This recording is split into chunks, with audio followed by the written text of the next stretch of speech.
আসসালামু আলাইকুম রাহমাতুল্লাহ। আমরা অনেক সময় যে গরু নরম পায়খানা করলে আমরা অনেক ভয় পাই। হ্যাঁ, আসলে এটা ভয়ের কোনো কারণ নাই। আপনি 1 থেকে 2 ডোজ দিলে ইনশাআল্লাহ ঠিক হয়ে যাবে। যেমন এই যে মাঝখানে 3টা গরু, এই মাঝখানে 3টা গরু এই খাবার একটু বাড়ায় দিছি, যেহেতু আমি শীতের পর পরে গরু বিক্রি করবো, খাবার বাড়ায় দিছি আর নরম পায়খানা করতেছে। হ্যাঁ, আমি ঘর ধুয়ে ফেলছি, তো নরম পায়খানা করতেছে। আমি এই ওষুধটা দিব, দেখেন এই ওষুধটাই লাগবে শুধু মোটা তাজার ক্ষেত্রে। গাভী গরু না, যারা দুধ দহন করেন তাদের, মানে এই গরু না, শুধু মোটা তাজার গরু 1 থেকে 2 ডোজ দিলেই ঠিক হয়ে যাবে। এই দেখেন সিপ্রোসিন বেট স্কোয়ার কোম্পানি, সিপ্রোসিন বেট স্কোয়ার কোম্পানি। আর এই যে গ্লুকোলাইট দেখছেন, গ্লুকোলাইট একমি, এই গ্লুকোলাইট পরিমাণ অনুযায়ী দিবেন। যেমন আমি প্রতি 20 লিটার পানিতে 2টা দিতেছি। আর সিপ্রোসিন যেহেতু হালকা পাতলা পায়খানা করতেছে, এটা দিলে ঠিক হয়ে যাবে। এই জন্য আমি এই বড় গরুগুলোর যদি বেশি পাতলা পায়খানা হতো তাহলে 3টা বা 4টা দিতাম, এখন 2টা করে দিয়ে দিব।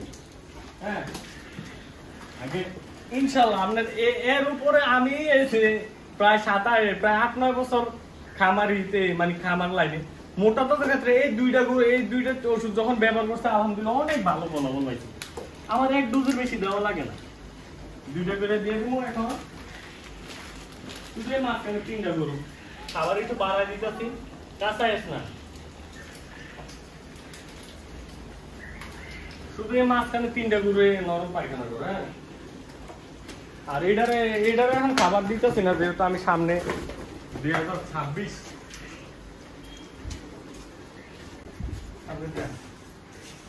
আর এই গরুগুলো আমি সকাল বিকাল, সকালে এখন 2 কেজি, আগে 3 কেজি 2.5 কেজি দিতাম দৈনিক, এখন প্রতিদিন 4 কেজি দানাদার দিতেছি।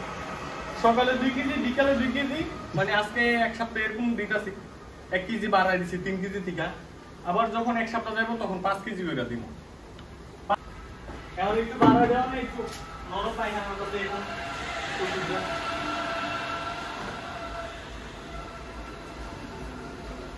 তাই ওইটা আর কোনো না।